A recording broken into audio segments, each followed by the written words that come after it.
Hello everyone. तो हम आ गए हैं हमारे हिस्ट्री के नेक्स्ट चैप्टर में, जो है chapter number 4, the age of industrialisation. अब हम इस चैप्टर में आ चुके हैं। यहाँ पे अभी तक हम लोगों ने पढ़ा किस तरीके से नेशनलिज्म पहले आया, ठीक है, पहले यूरोप में आया, फिर इंडिया में आया, फिर किस तरीके से एक ग्लोबल इकोनॉमी बनाई गई। उसके बाद अब हम आ गए हैं द एज ऑफ इंडस्ट्रियलाइजेशन में। इकोनॉमी जो बनी, जो इकोनॉमी एक अच्छी हुई, जो इकोनॉमी एडवांस हुई, जैसे हमने पढ़ा किस तरीके से अमेरिका में इंडस्ट्रियलाइजेशन हो गया था, किस तरीके से अमेरिका में बहुत सारे प्लांटेशन वर्कर्स आ गए थे, माइग्रेशन हुआ था यूरोप से अमेरिका में। उसके बाद हमने ये भी देखा कि वर्ल्ड वॉर के बाद अमेरिका में, सॉरी, यूरोप में जो इंडस्ट्रीज जो इतनी ग्रो कर रही थी, वो इंडस्ट्रीज बंद हो गई। क्यों? क्योंकि सारे वर्कर्स जो थे वो लोग तो मर गए थे, वो सब वॉर पे चले गए थे, वॉर में जाने के बाद वो मर गए। तो इंडस्ट्रीज का एक बहुत बहुत बड़ा इम्पैक्ट पड़ा है हमारे एक मॉडर्न वर्ल्ड को बनाने में। तो हम वही पढ़ने वाले हैं, द एज ऑफ इंडस्ट्रियलाइजेशन। आपका ये चैप्टर जो है, इस चैप्टर में हम बेसिकली पढ़ेंगे कि इम्पैक्ट क्या रहा इंडस्ट्रियलाइजेशन का, इंडस्ट्रीज का हमारी सोसाइटी में, इंडिया में क्या इम्पैक्ट रहा, ये पढ़ेंगे हम। इंडस्ट्रीज कैसे डेवलप हुई और कैसे वर्ल्ड में इमर्ज हुई, किस तरीके से इंडिया में इमर्ज हुई, ये हम इस चैप्टर में पढ़ेंगे। इंडस्ट्रीज ने एक बहुत ही इम्पोर्टेंट रोल प्ले किया है हमारी इकोनॉमी को बनाने में, हमारे ग्लोबल वर्ल्ड को बनाने में, और आज हम इस चैप्टर में वही पढ़ेंगे। तो आप अगर चैप्टर को शुरुआत में, जैसे आप बुक खोलें और आपको सबसे पहले एक इमेज दिखेगी, फिगर नंबर 1।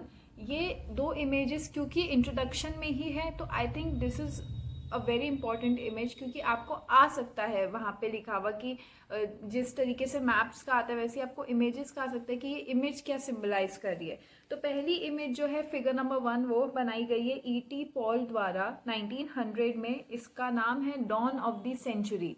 ठीक है, डॉन ऑफ द सेंचुरी का मतलब ये होता है कि रिवॉल्यूशन आ गया, एक नया समय आ गया, एक चेंज आ गया है। ठीक है, इसमें आप देख सकते हैं एक फेरी है जो कि दिखा रहे हैं कि फेरी जो है वो जन्नत से, मतलब ऊपर से नीचे आ गई है, अर्थ पे आ गई है। फेरी जो है वो प्रोग्रेस सिंबलाइज कर रही है। ठीक है, बैकग्राउंड में रेलवे इंजन दिखेंगे, आपको मशीनरी मिलेगी, प्रिंटर्स दिखेंगे। ये सब मतलब वो बता रही कि किस तरीके से इंडस्ट्रीज जो हैं वो डेवलप होने लगी है, किस तरीके से अब जो एक नया समय आएगा, किस तरीके से इंडस्ट्रीज का एक नया इम्पैक्ट पड़ेगा। ठीक है, फिगर नंबर 2 देखिए। तो फिगर नंबर 2 इनलैंड प्रिंटर्स ने बनाई है, जो कि है टू मैजिशियन, मतलब वहाँ पब्लिश हुई है इनलैंड प्रिंटर्स पे। ये पब्लिश हुई थी 26 जनवरी 1901 पे। इसमें अगर आप देखें तो ऊपर आपको अलादीन दिखेगा, और अलादीन का एक ओरिएंट वर्ल्ड दिखेगा, मतलब एक जादुई दुनिया। पहले के लोग अलादीन पे बहुत विश्वास था ना, कि एक चिराग होता है, एक अलादीन होता है, उसमें से जिनी निकलता है, वो बिल्कुल हमारे सारे सपने पूरे कर देता। तो वही चीज़ है। ठीक है, तो अलादीन ने एक ओरिएंट वर्ल्ड बनाया है यहाँ पे, और इस वर्ल्ड में सब मैजिक है। इसमें सब कुछ जो है वो सब कुछ मैजिक से बना है। इसमें कुछ भी रियल नहीं है। ये सब बस एक इमेजिनेशन है जो कि इस पिक्चर में बताई जा रही है। ठीक है, लेकिन क्योंकि डेवलपमेंट हुआ इंडस्ट्रीज का, क्योंकि इंडस्ट्रीज आई, इंडस्ट्रियलाइजेशन हुआ, तो अब ये जो मॉडर्न वर्ल्ड है, ये मॉडर्न मशीनरी जो है, ये एक मॉडर्न वर्ल्ड बन गया है, एक मॉडर्न मशीनरीज आ गई हैं। अब जो जादुई दुनिया हम पहले सोच रहे थे कि ये तो अलादीन की एक ओरिएंट वर्ल्ड है, ये अब ओरिएंट वर्ल्ड नहीं रहा, अब ये ओरिएंट वर्ल्ड से मॉडर्न वर्ल्ड पे आ गया है। अब ये सब चेंज हो गया है, बहुत चेंजेस आ चुके हैं। चेंजेस क्यों है? इंडस्ट्रियलाइजेशन की वजह से चेंजेस आए। चेंजेस क्यों है? ये मशीन्स की वजह से चेंजेस आए। ये मशीनरी जो आई, ये मॉडर्न मशीनरी जो आई, इन्होंने एक चेंज लाया। तो अलादीन का जो ओरिएंट वर्ल्ड था, मतलब जो एक जादुई दुनिया थी, अब वो असल वर्ल्ड में तब्दील हो रही है इन मशीन्स के चलते। तो बेसिकली दोनों इमेजेस क्या दिखा रही कि टेक्नोलॉजी बढ़ी है, टेक्नोलॉजी एडवांस हुई है, और टेक्नोलॉजी के एडवांस होने से हमारा जो ये वर्ल्ड है ये इन्हांस हुआ है, एक मॉडर्न वर्ल्ड बना है। और अब एक तो डॉन ऑफ द सेंचुरी भी आ गया है, और आपका एक जो टू मैजिशियंस में दिखाया कि ओरिएंट वर्ल्ड से हम मॉडर्न वर्ल्ड में आ गए, वो चीज़ भी सिंबलाइज हो रही है। तो ये दो इमेजेस मैंने आपको अच्छे से समझा दी हैं। ये इमेजेस आर इम्पॉर्टेंट, कोई भी एक इमेज आ सकती है आपके एग्जाम में। तो अब हम लोग आ गए हैं यूनिट नंबर 1, जो है बिफोर इंडस्ट्रियल रिवॉल्यूशन। पहले इंडस्ट्रीज नहीं थी। जब इंडस्ट्रीज नहीं थी तब लोग क्या करते थे, तब लोग क्या पहनते थे, या फिर किस तरीके से इंडस्ट्रियलाइजेशन जो था तब हो रहा था। इंडस्ट्रीज तो थी नहीं। इंडस्ट्रीज में देखिए आपकी बुक में यूनिट 1 में सबसे पहले लिखा हुआ है कि इंडस्ट्री, अगर इंडस्ट्रियल प्रोडक्शन की हम बात कर रहे हैं तो इंडस्ट्रियल प्रोडक्शन तभी होगा जब फैक्ट्रीज प्रोडक्शन अच्छा करेंगी। अगर फैक्ट्रीज अच्छा प्रोडक्शन करें तभी एक कंट्री में इंडस्ट्रियल प्रोडक्शन अच्छा है। अगर हम कंट्री के इंडस्ट्रियल वर्कर्स की बात कर रहे हैं तो हम लोग इंडस्ट्रियल वर्कर्स जो हैं वो फैक्ट्री वर्कर्स ही हुए। फैक्ट्री के जो वर्कर्स हैं उन्हीं को बाद में जाके इंडस्ट्रियल वर्कर्स भी कहा जाता है। तो अब यहाँ क्या हो गया है, जब तक इंडस्ट्रीज नहीं थी, ठीक है, जब तक इंडस्ट्रियल प्रोडक्शन नहीं था तब भी इंटरनेशनल मार्केट में जो था वो गुड्स जो थे वो बेचे जाते थे। कैसे बेचे जाते थे, पहले एक सिस्टम चला आ रहा था जिसको कहते हैं प्रोटो इंडस्ट्रियलाइजेशन। प्रोटो मतलब होता है एक शुरुआती दौर, मतलब शुरू का समय, अर्ली टाइम। जैसे इंडस्ट्रीज नहीं थी तो ये अभी आपको समझ आएगा कि क्यों इसे प्रोटो इंडस्ट्रियलाइजेशन कहते हैं, क्यों इसे शुरुआती दौर कहते हैं, क्योंकि ये इंडस्ट्रीज के आने का एक दौर था, एक मतलब कि इंडस्ट्रीज के आने का एक शुरुआती समय था, ठीक है। इसके बाद इंडस्ट्रीज जो थी वो आने लगी थी। अभी क्या होता है, यहाँ पे ट्रेडर्स और मर्चेंट्स जो होते हैं ये कंट्री साइड में जाते हैं, ठीक है, कंट्री साइड में जाके ये वहाँ पे कुछ कुछ लोगों को ले लेते हैं, ठीक है। अब मान लीजिए कि ये लोग गए कंट्री साइड में, वहाँ पे इन्होंने कुछ लोगों को देख लिया, इन्होंने कहा तुम मेरा एक काम करो कि तुम मेरे लिए तुम कॉटन ले लो, ठीक है, तुम कॉटन जो है तुम रॉ मटेरियल मुझे दोगे, ठीक है। फिर वो कॉटन वो किसी और को जाके कहेंगे कि तुम जो है इस कॉटन से टी शर्ट बनाओगे या तुम इस कॉटन से धागा बनाओगे और तुम वो फिर मेरे को बेचना, मैं तुमको पैसे दूंगा। तो ये लोग क्या करते थे, इस तरीके से इंडस्ट्रियल प्रोडक्शन हो रहा था, ठीक है। इस तरीके से इंडस्ट्रीज जो थी वो बनी नहीं थी, लेकिन ये प्रोडक्शन कहाँ हो रहा था, ये लोगों के घर में हो रहा था। ये प्रोडक्शन कौन कर रहा था, ये फार्मर्स कर रहे थे, ठीक है। फार्मर्स जो थे वो अपने ही घर में, क्योंकि उस टाइम एडवांस इंडस्ट्रीज तो थी नहीं, फैक्ट्रीज थी नहीं, तो अपने ही घर में मर्चेंट्स आते, वो उनको कहते तुम ये हमारा ये काम कर दो, हमारी ये टी शर्ट बना दो, हम आएंगे इतने दिनों बाद, फिर हम तुम्हें पैसे देंगे। वो एडवांस भी देते थे, ठीक है, वो एडवांस भी दे रहे हैं। वो कह रहे हैं ये एडवांस पकड़ो, मान लो 1000 रुपये का अगर काम सामान है, 500 रुपये तुम एडवांस रखो, 500 रुपये हम जब लेने आएंगे अपने कपड़े तब हम तुम्हें देंगे, ठीक है। अब इन्होंने कपड़े ले लिए, ठीक है। इसको कहते हैं network of commercial exchange before setting up of factories. Network of commercial exchange कैसे हुआ कि एक मर्चेंट जा रहा है एक फार्मर के पास, कह रहा है तुम मेरा ये काम करो, फिर तुम जब ये कपड़े बना दोगे तो मैं तुम्हें पैसे दूंगा। फिर अब नेटवर्क ऑफ कमर्शियल एक्सचेंज कैसे हो रहा है कि वो जो कपड़ा है, जो वो क्लोथ बन रहा है, वो क्लोथ आगे जाके बाहर बेचा जाता है, ठीक है, इंटरनेशनल मार्केट में बेचा जाता है, अच्छे दामों में बेचा जाता है। तो ये था एक network of commercial exchange before setting up of industries. Industries नहीं थी लेकिन प्रोडक्शन तब भी हो रहा था, मार्केट में तब भी इम्पोर्ट एक्सपोर्ट किया जा रहा था, ठीक है। तो जो भी ये जो गुड प्रोड्यूस करने वाले लोग होते थे, ये पीजेंट्स होते थे या ये जो फार्मर्स होते थे, ये लोग कहाँ करते थे अपने घर में। देखा जाए तो आपके भी एक फोटो है, आप ही के बुक में होगी राइट हैंड साइड में, अगर आप देखें उसमें आप एक फैमिली देखोगे। वो फैमिली जो है उसके कुछ कोई कपड़ा बना रहा है तो कोई कॉटन से धागा बना रहा है। तो इस तरीके से जो था पहले इंडस्ट्री, मतलब फैमिली का हर मेंबर इन्वॉल्व रहता था, फैमिली के सारे मेंबर्स जो थे वो इसमें काम करते थे, ठीक है। तो अब ऐसे में क्या, अब अगर ये लोग कहीं टाउन में जा रहे हैं तो टाउन में जा रहे हैं तो ये ट्रेडर्स का एक अपना ग्रुप बन गया था, ठीक है। यहाँ पे इस टाउन की भी कोई एक रानी होती थी या फिर कोई राजा होता था या फिर कोई एक सीनियर होता था, एक लीडर होता था जो कि कई ट्रेडर्स को एक मोनोपोली देता था कि तुम जाओ और इस यहाँ गाँव में जो भी ट्रेड होगा वो सिर्फ तुम करोगे और कोई नहीं करेगा। तो इस तरीके से क्या हुआ, इंडस्ट्रीज का एक इंडस्ट्रीज का आना हो गया, या फिर अगर हम कहें तो प्रोटो इंडस्ट्रियलाइजेशन चल रहा था, ठीक है। इंडस्ट्रीज नहीं थी लेकिन इंडस्ट्रीज का शुरुआती दौर यही था। घर पे फैक्ट्रीज नहीं थी लेकिन घर पे लोग प्रोड्यूस कर रहे थे, प्रोडक्शन जितना भी हो रहा था वो घर पे हो रहा था। तो इस तरीके से क्या था कि घर का ही फैमिली मेंबर्स जो थे वो भी इसमें लगे हुए, फैमिली के अगर आप मान लो कि आपके पास कोई बोलता है कि तुम मेरा ये कपड़ा बना दो तो आपकी फैमिली भी आपके साथ लगी रहेगी। तो इस तरीके से क्या था, फैमिलीज भी लगी हुई थी, पैसा उनको मिल ही रहा था। तो फैक्ट्रीज में ना जाते हुए भी वो लोग प्रोड्यूस कर रहे थे, फैक्ट्री में ना होते हुए भी वो इंडस्ट्रियल वर्कर्स बन चुके थे। भले इनके ये इंडस्ट्रीज में काम नहीं कर रहे हैं लेकिन ये जो अपने घर की इंडस्ट्रीज थी, जो ये अपने घर में काम कर रहे थे, अपने घर में ये जो प्रोडक्ट्स बना रहे थे, तो ये एक तरह से ये इंडस्ट्रियल वर्कर्स थे। पर हम इनको पूरी तरीके से भी ये नहीं कहेंगे कि ये इंडस्ट्रियल वर्कर्स ही हैं, ठीक है, क्योंकि ये जितना भी काम कर रहे हैं ये अपने घर पे कर रहे हैं, इंडस्ट्रीज में नहीं कर रहे हैं। वर्कर्स हैं पर एक बिल्कुल अलग तरीके के दौर के वर्कर्स हैं, एक एक प्रोटो इंडस्ट्रियलाइजेशन के वर्कर्स हैं ये। ठीक है, तो अब क्या हो गया है, अब मर्चेंट्स जो थे ये कंट्री साइड में मूव करने लगे। क्यों मूव करने लगे? क्योंकि इन्होंने देखा कि ज़्यादातर ट्रेड जो हो रहा है, मैंने आपको बताया था कि जो भी यहाँ पे सीनियर होता है या लीडर होता है वो लोग इनको अलाउ करता है कि तुम यहाँ और अपना मार्केट करो। तो ये लोग क्या करते हैं, इन्होंने ये सोचे कि हम लोग यहाँ से आना जाना करने की बजाय हम लोग यहीं पे अपना ट्रेड सेटअप कर लेते हैं। कंट्री साइड में ही बढ़िया है, वहाँ पे लोग भी मिल जाएंगे हमें जो काम कर रहे हैं हमारा। तो इसलिए इन्होंने क्या किया, कंट्री साइड की तरफ ज़्यादा मूव करने लग गए। ठीक है, ऐसे में अब ये जो वर्कर्स थे, मैंने आपको बताया कि फार्मर्स जो थे ये ज़्यादातर ये लोग काम कर रहे थे। पर ये फार्मर्स क्यों काम कर रहे थे? फार्मर्स इसलिए काम कर रहे थे इन लोगों के साथ क्योंकि उस टाइम पे ओपन लैंड्स और जो ये फील्ड से ये डिसअपियर होने लगे। ठीक है, ये खत्म गायब से होने लग गए।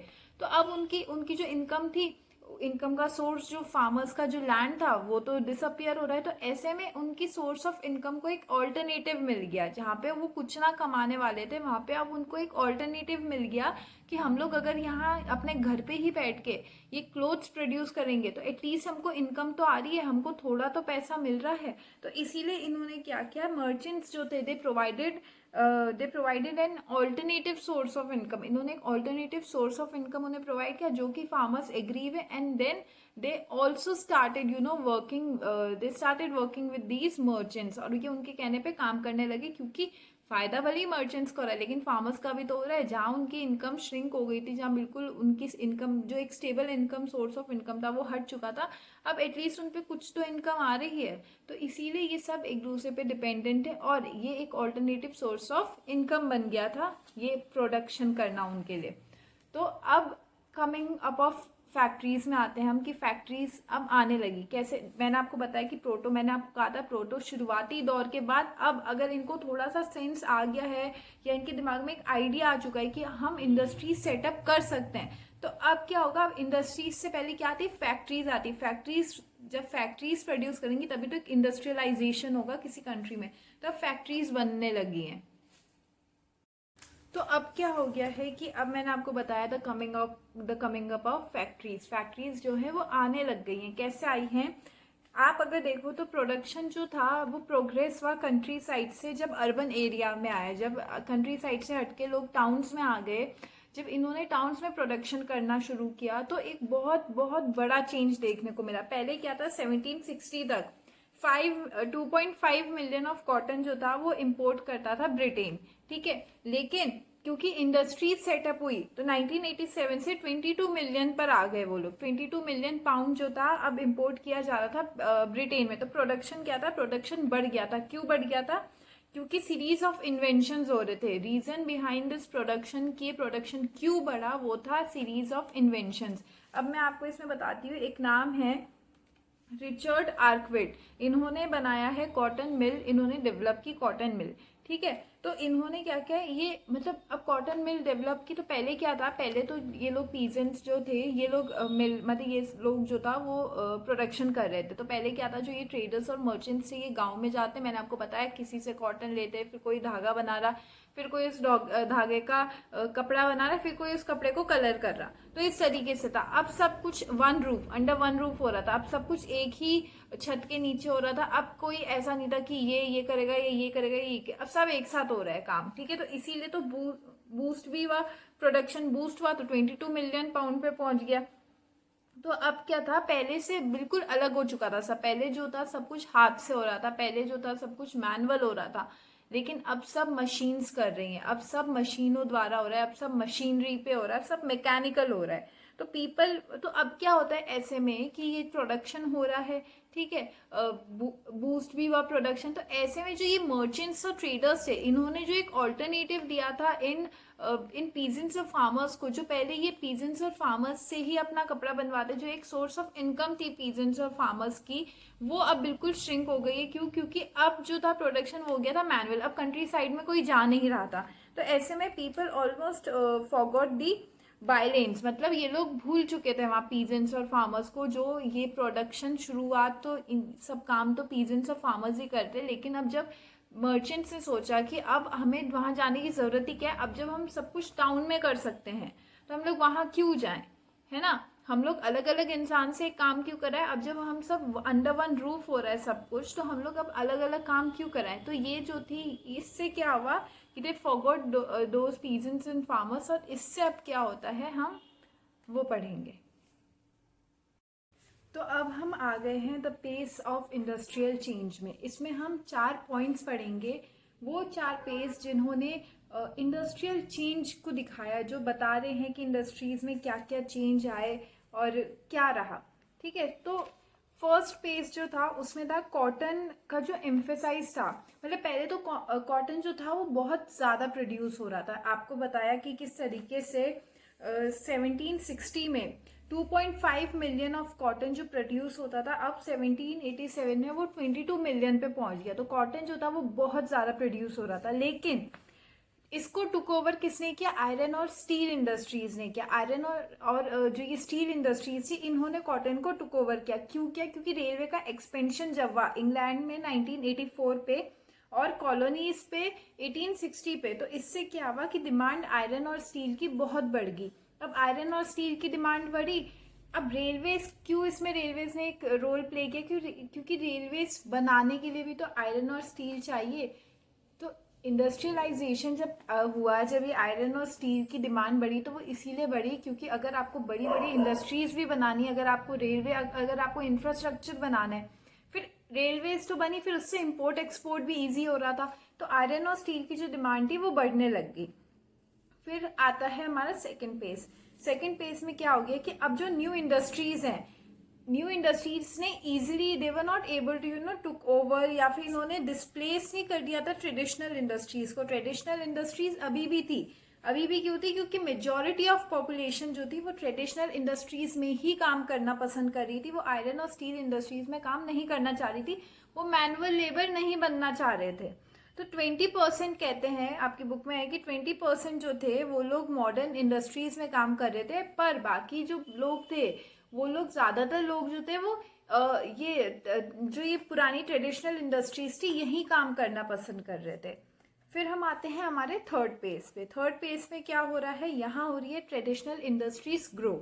अभी हमने देखा आयरन और स्टील की डिमांड बढ़ी, लेकिन इसका मतलब ये नहीं था कि ट्रेडिशनल इंडस्ट्रीज जो थी वो ग्रो नहीं कर रही थी। ट्रेडिशनल इंडस्ट्रीज भी जो थी वो स्टेगनेंट नहीं रही, वो मतलब वो भी ग्रो कर रही थी, वो कहीं रुकी नहीं रह गई, वो उन्होंने अपनी ग्रोथ कम नहीं कर दी थी, वो भी अपना ग्रो कर रही थी। कैसे कि ऑर्डिनरी और स्मॉल इनोवेशंस जो थे, इनके चलते क्या हुआ, इनके थ्रू उन्होंने अपने आप को डेवलप किया। तो ये जो ऑर्डिनरी इनोवेशंस, ये जो स्मॉल स्मॉल इनोवेशंस थे, इन्होंने इसके थ्रू अपने आप को डेवलप किया। फिर हम आते हैं फोर्थ पेज पे। फोर्थ में क्या हो रहा है कि टेक्नोलॉजिकल चेंजेस जो है वो बहुत धीरे धीरे आ रहे हैं, दिख रहे हैं न्यू टेक्नोलॉजी। अब अच्छा, क्यों धीरे आ रहे हैं? या फिर अगर देखो कोई भी नई चीज आती है, ट्रेडिशनल में तो क्या था कि इतना कुछ लेबर जो था वो हैंडमेड, मतलब सब कुछ मैन के वजह से हो रहा था, कुछ मैकेनिकल नहीं था, सब मैनमेड था।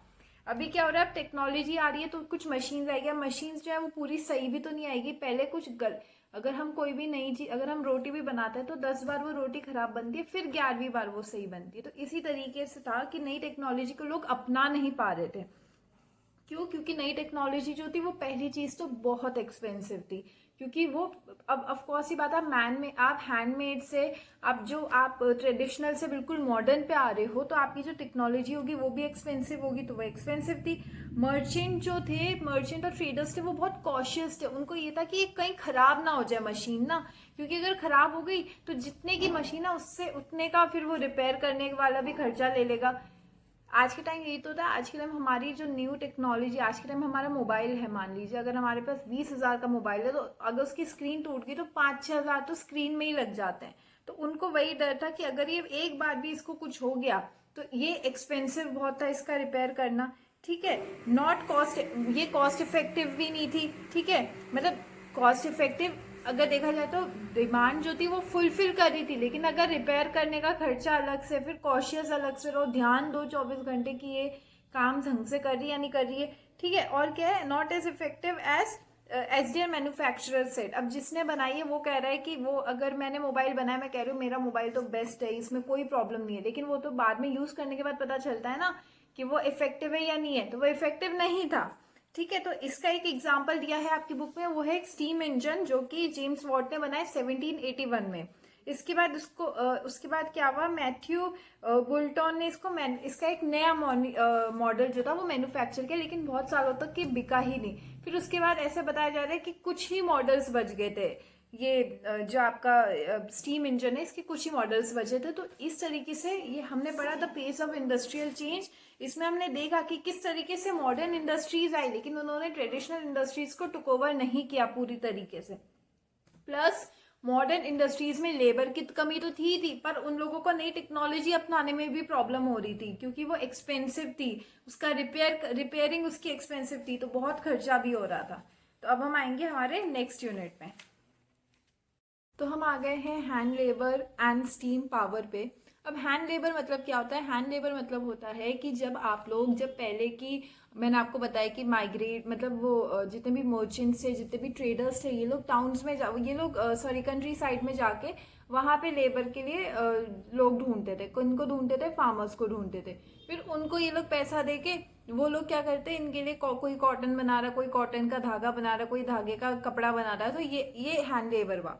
स्टीम पावर हो गया मशीन से, कि मशीन से सब कुछ बन रहा है। अब देखो इसमें क्या है, अब हम इस यूनिट में यही पढ़ेंगे कि किस तरीके से क्या हैंड लेबर कौन यूज करना चाह रहा था, मशीन्स कौन लोग यूज कर रहे थे, क्यों करना चाह रहे थे।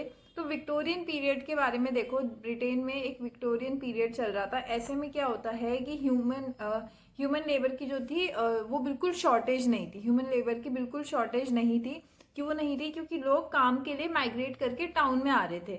अभी मैंने आपको बताया विलेज में उनका लैंड फील्ड्स तो ये डिसअपियर हो गया, तो इसके चलते उनको एक सब्सटीट्यूट मिला कि जो मर्चेंट्स और ट्रेडर्स आए, ये लोग हमें जो बोल रहे हैं कि तुम लोग ये एडवांस लेके हमारा ये काम करो, हमारे ये क्लोथ्स बनाओ, कोई कुछ बनाओ, ऐसे करके। तो वो काम भी क्या था, बंद हो गया, क्योंकि इंडस्ट्रीज आने लग गई थी। ठीक है, अब क्या हो गया था कि अब इन्होंने सोचा कि हम लोग टाउन में जाते हैं, टाउन में जाके अपने लिए काम ढूंढते। तो हैंड लेबर की मतलब बिल्कुल शॉर्टेज नहीं थी। ठीक है, लोग माइग्रेशन कर करके यहाँ आ रहे थे, टाउन में आ रहे थे, और डिमांड भी बहुत सीजनल थी। अब देखो जैसे अब मान लो कोई फैक्ट्री है, ठीक है, वो फैक्ट्री जो है वो सिर्फ सर्दियों के कपड़े बनाती है, तो उसको लेबर की जरूरत सिर्फ सर्दियों के कपड़ों के लिए होगी, एक सीजन के लिए होगी, है ना। जब डिमांड, अगर सर्दियों के कपड़े बना रही है तो सर्दियों में वो लोग कपड़े बनाएंगे, उसी की डिमांड ज्यादा बढ़ेगी, फिर वो और कपड़ा देंगे। तो एक सीजनल डिमांड होती है, ठीक है, कुछ कुछ आइटम्स की। तो ऐसे ही अभी देखा जाए तो आइसक्रीम जो है, अब आइसक्रीम की ज्यादा डिमांड गर्मियों में होती है, वो भी एक सीजनल हो गया। तो ऐसे ही कुछ चीजें हैं जिनकी डिमांड जो होती है वो सीजनल ही होती थी। वो पूरे 12 महीने उनको इंडस्ट्रीज, अपनी फैक्ट्रीज खोलने की जरूरत नहीं पड़ती थी, वो एक सीजन के लिए खोलती, जो सीजन में डिमांड पूरी करती, फिर नेक्स्ट सीजन में वापस आती।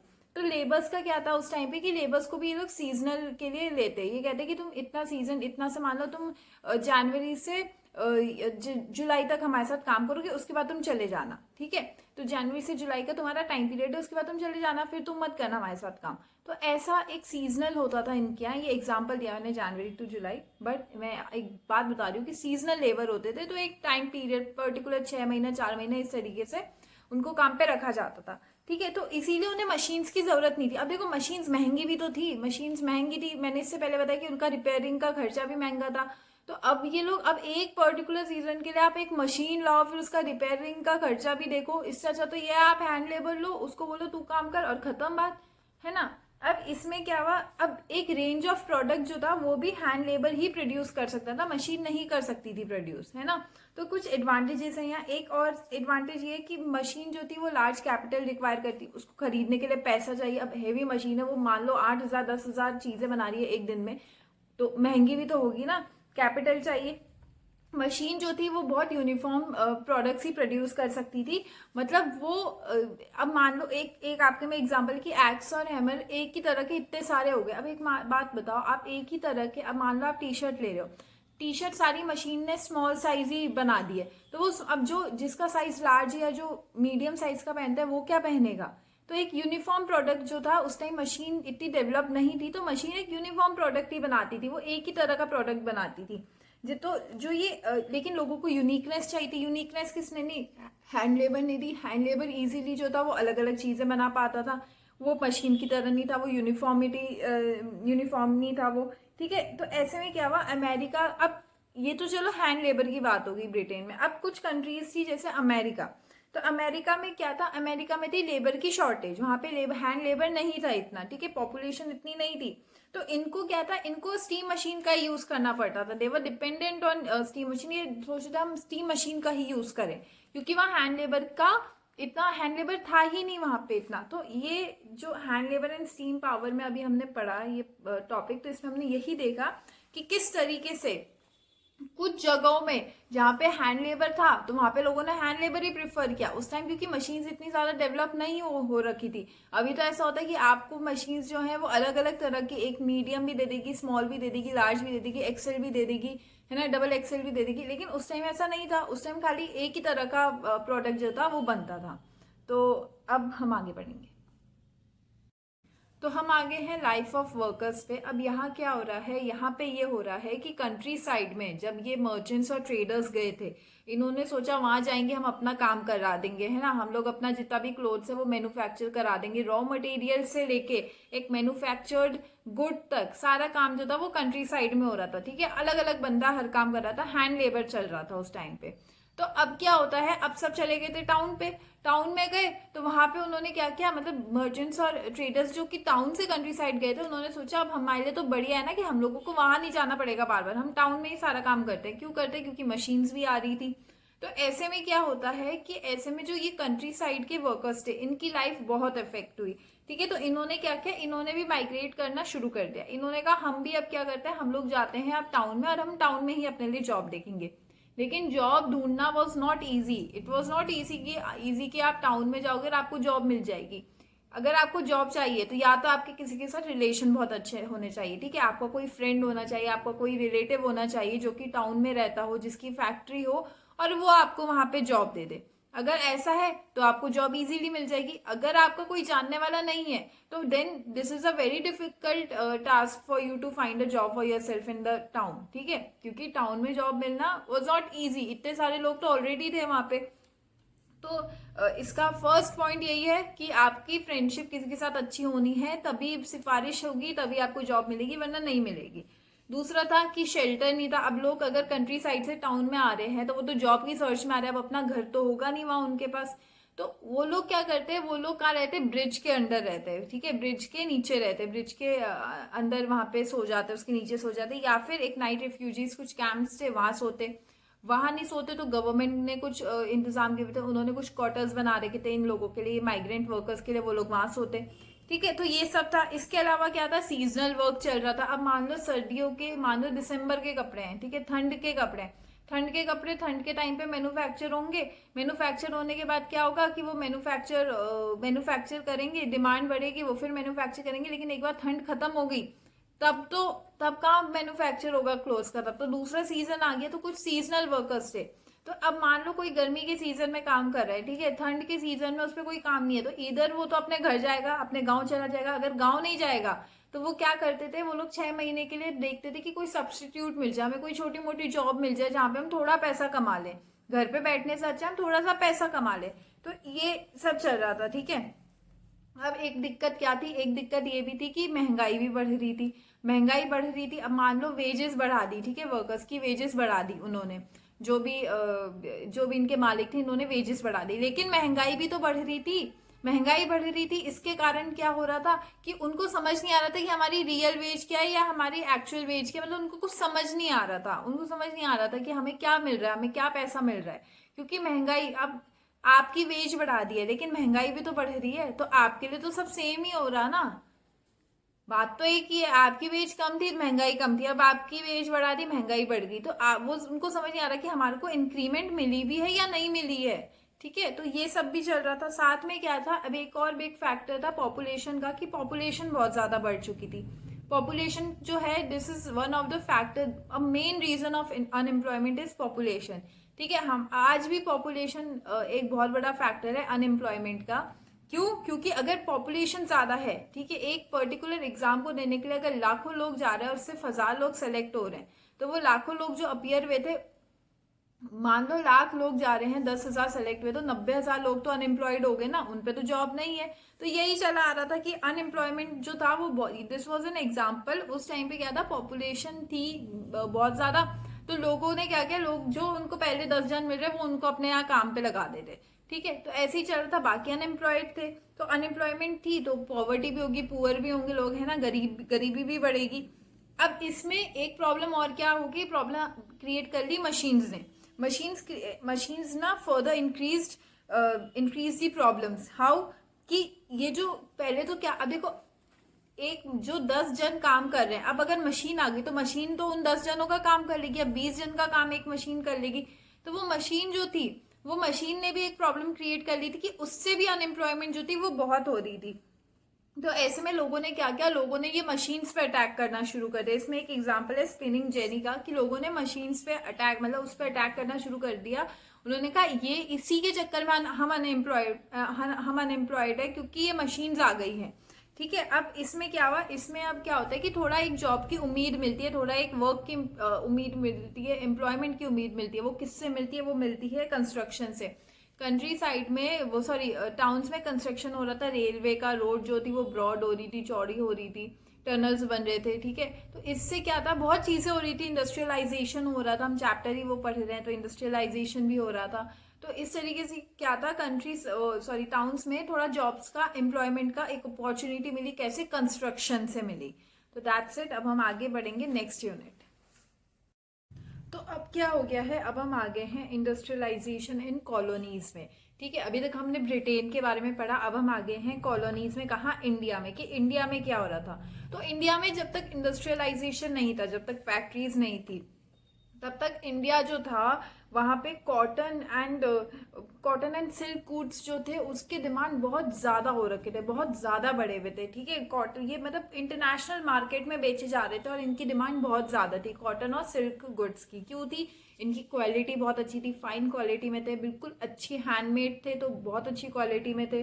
ठीक है, स्किल्ड वीवर्स थे, वीवर्स जो थे जो बनाते थे वो बहुत स्किल्ड थे। ठीक है, फाइनर वेराइटी थी इनके पास। ठीक है, देखो मशीन्स में हमने क्या पढ़ा कि यूनिफॉर्म प्रोडक्ट बनाती थी, लेकिन यहाँ सब हैंडमेड हो रहा था, उस टाइम तक मशीन्स नहीं आई थी। तो क्या था, फाइनर वेराइटी थी। ठीक है, और क्या था, वर्ल्ड वाइड डिमांड थी, हर जगह डिमांड थी इनके प्रोडक्ट्स की, इंडिया के प्रोडक्ट्स की डिमांड हर जगह थी। तो ये राज कर रहे थे एक तरह से इंटरनेशनल मार्केट में। ठीक है, इनके नेटवर्क भी बहुत अच्छे थे। नेटवर्क अच्छे क्यों थे, क्योंकि ट्रांसपोर्टेशन अच्छा था, पोर्ट्स अच्छे थे, पोर्ट्स फैसिलिटी जो थी वो बहुत अच्छी थी। क्या पोर्ट्स, इसमें कुछ दे रखे हैं आपकी बुक में, आप देखिए। एक है सूरत ऑन दी गुजरात कोस्ट, जो कि इंडिया को कनेक्ट करता था गल्फ सी और रेड सी पोर्ट से। ठीक है, एक है हुगली इन बंगाल, जो कि साउथ ईस्ट एशियन पोर्ट को, इंडिया को साउथ ईस्ट एशियन पोर्ट से कनेक्ट करता। तो पोर्ट फैसिलिटी जो थी वो भी बहुत अच्छी थी। ठीक है ना। अब क्या हो गया है कि अब 1750 में जो मार्केट था, जो कि कंट्रोल कर रहे थे, इंडिया कंट्रोल कर रही थी, जो 1750 तक मार्केट को इंडिया कंट्रोल कर रही थी। अब क्या हो गया कि अब जो मर्चेंट्स थे वो ब्रेक डाउन हो गए। ठीक है, देवर ब्रेकिंग डाउन। क्यों, क्योंकि यूरोपियन कंट्रीज जो थी वो पावर में आ चुकी थी। तो इससे क्या हुआ, मार्केट को बहुत इफेक्ट हुआ। मर्चेंट्स और जो ये ट्रेडर्स जो मार्केट को बहुत रूल कर रहे थे, इन लोगों की पावर कम होने लगी। ठीक है, तो अब जब ये यूरोपियन कंट्रीज आई, सबसे पहले इन्होंने क्या मांगा, इन्होंने मांगा मोनोपोली राइट टू ट्रेड। इन्होंने कहा हमें मोनोपोली राइट चाहिए ट्रेड के लिए। ठीक है, हम मतलब जो भी ट्रेड होगा वो हम करेंगे। तो अब इससे क्या हुआ, इन्होंने कंपटीशन दिया किसको, लोकल, जो कि लोकल मर्चेंट्स थे इनको। लेकिन लोकल मर्चेंट्स भी बहुत चालाक थे। इन्होंने क्या किया, इन्होंने ये बोला कि हम लोग जो है, हम क्या करेंगे कि हम लोग तुम्हें पैसा तभी देंगे, मतलब हम लोग तुम्हें अपना प्रोडक्ट जब तभी देंगे जब तुम हमें अच्छा पैसा दोगे। ठीक है, अब अगर तुम अच्छा पैसा, अब अगर तुम अच्छा पैसा दोगे तो ही हमें तुम्हें प्रोडक्ट देंगे, वरना हम तुम्हें प्रोडक्ट नहीं देंगे। तो अब इससे क्या हो रहा था कि अगर मैं प्रोडक्ट अगर महंगे में खरीद रही हूँ किसी से, मैं दूसरी कंट्री से आई हूँ, मैं यहाँ इंडिया में महंगा खरीद रही हूँ, तो मेरी कंट्री को भी तो मैं महंगे में ही बेचूंगी ना। एटलीस्ट मैं अपना तो फायदा रखूंगी। अगर 5 रुपए की चीज इंडिया वाले को 10 में बेच रहे हैं, फिर मैं उसको 15 में बेचूं, तो 5 की चीज 15 में बिक रही है, प्राइस भी हाई है। तो प्राइस हाई होंगे तो क्या पता डिमांड हो ना हो, लॉस तो मेरे को ही होगा ना। तो अब क्या हुआ, इन्होंने क्या किया, यूरोपियन जो ईस्ट इंडिया कंपनी आई थी, ये जितनी भी आए थे ये लोग, इन्होंने क्या किया, इन्होंने नए पोर्ट्स बना दिए। ठीक है, कहाँ, और नए पोर्ट्स बनाए बॉम्बे और कैलकाटा में। इससे क्या हुआ, ओल्ड पोर्ट्स जो थे, जो पुराने पोर्ट्स थे, उसकी वो कम हो गई, क्या होगी, उसकी वैल्यू कम होगी, उसको लोग डिक्लाइन करने लगे। तो ऐसे भी क्या हुआ, ट्रेडर्स और मर्चेंट्स बहुत ज्यादा इफेक्टिव हुए। उन्होंने क्या सोचा, उन्होंने सोचा हम कहीं और जाके अपना काम करें, अब यहाँ पे नहीं हो सकता काम।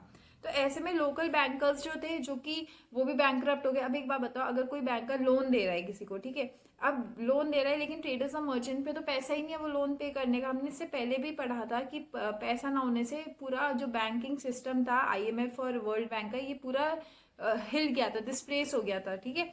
तो ऐसे ही वही यहाँ पे क्या होता है, लोकल बैंकर्स जो थे वो बैंकरप्ट हो गए, ठीक है। तो इम्पैक्ट किसको, इससे इम्पैक्ट किसको पड़ा, वीवर्स को और आर्टिशियन को, क्योंकि वीवर्स और आर्टिशियन तो जैसे कि हमने पहले भी पढ़ा कि कंट्री साइड में जो मर्चेंट और ट्रेडर्स जाते थे, ठीक है, उन्होंने फिर वो वहां से चले गए, उन्होंने कहा अब हम कंट्री साइड में अपना काम नहीं करेंगे। तो इफेक्ट कौन हुए, वहाँ के आर्टिस्ट हुए, वहाँ के जो वीवर्स थे जो बना रहे थे। इसी तरीके से यहाँ पे भी यही बात हुई, यहाँ पे भी ये लोगों को बहुत इफेक्ट हुआ। सो दैट्स इट। अब हम आगे बढ़ेंगे नेक्स्ट टॉपिक।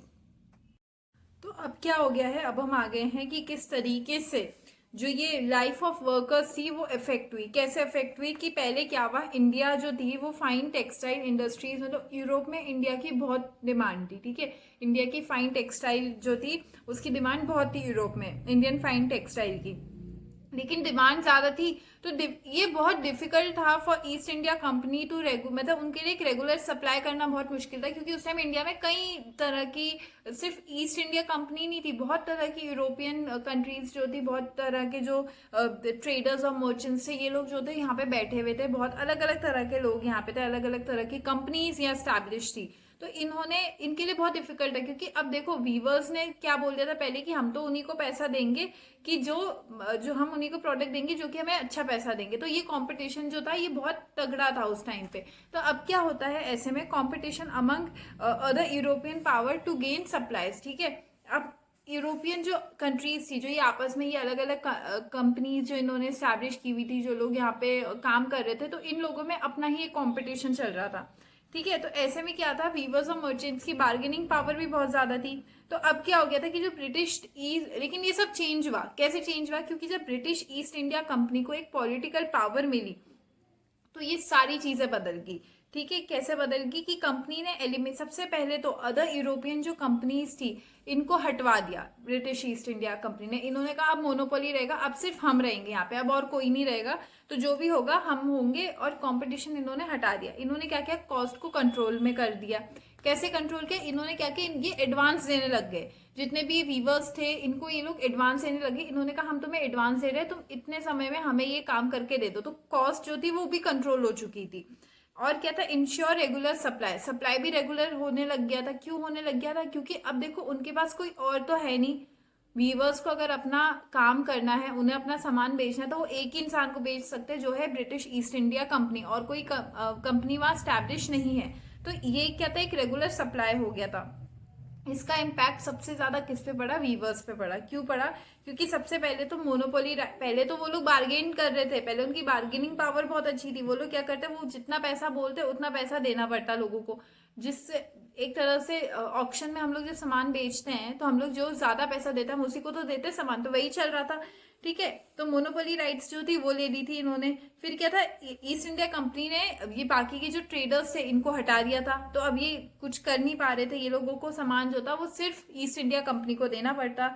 इन्होंने क्या किया, इन्होंने गोमस्तास को हायर किया। गोमस्तास कौन लोग हो गए, जो कि ये पेड थे, मतलब वो पैसा देती थी ईस्ट इंडिया कंपनी उन्हें, और वो लोगों का काम ये था, वो लोगों का काम था लोगों के, मतलब ये अलग अलग ये जो वीवर्स है इनके पास जाना, सामान इकट्ठा करना, और सामान इकट्ठा करके इनको ईस्ट इंडिया कंपनी को एक जगह पे रख के दे देना, ठीक है। तो इन लोगों का काम था कि ये लोग, ये पेड सर्वेंट थे ऑफ ईस्ट इंडिया कंपनी, और इनका काम यही था कि ये गुड्स कलेक्ट करते, सामान कलेक्ट करते, और ये क्या थे, ईस्ट इंडिया कंपनी को एक जगह पे लाके दे देते, ठीक है। अब ऐसे में क्या हुआ, सिस्टम ऑफ एडवांसेस मैंने आपको बता दिया कि एडवांस देते थे वो लोग वीवर्स को, तो इससे क्या हुआ, कॉस्ट कंट्रोल करने में भी उनको आसानी हुई, ठीक है।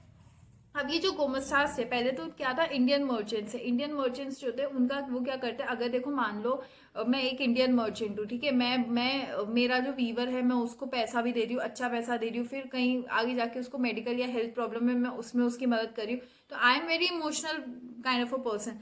But these gomastas are not, they are basically concerned about themselves. इनको किसी की नहीं पड़ी, इनको बस ये पड़ी कि हमें पैसा कमाना है, पैसा कमाना है, कैसे कमाना है, हमें गुड्स इकट्ठा करना है, कैसे भी इकट्ठा करें, हमें पैसा कमाना है, तो ऐसे में क्या हुआ कि विलेजर्स जो थे इनको ये बहुत इनको बहुत बुरा लगने लग गया। इन्होंने सोचा अब हमें एक्सप्लॉइट कर रहे हैं या फिर हमारे साथ जो भी है गलत हो रहा है। तो कई विलेजर्स ने क्या किया, कई विलेजर्स ने अपनी आवाज उठाई, कई विलेजर्स ने रिवॉल्ट किया, कई विलेजर्स ने कहा कि हम लोग तुम्हारी बात नहीं मानेंगे।